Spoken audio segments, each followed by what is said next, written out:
राम ने धनुष तोड़ा सीता दौड़ी चली आई। राम ने धनुष तोड़ा सीता दौड़ी चली आई। कृष्णा जी ने बांसुरी बजाई राधा दौड़ी चली आई। हमने तो सिर्फ सीटी बजाया था और तो पुलिस को बुला लाई।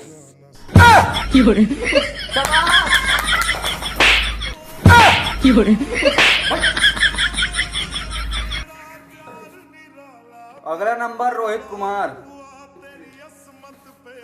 आई सर जी। हाँ। आज 15 अगस्त है। आज मेरा देश आजाद हुआ था। आज एक दिन गांधी जी का जन्म हुआ था। कबास बेटा, और क्या बना आज के दिन? आज एक दिन राम ने गोली मार के गांधी जी को हत्या कर दे रहे हैं। और क्या बना आगे आगे?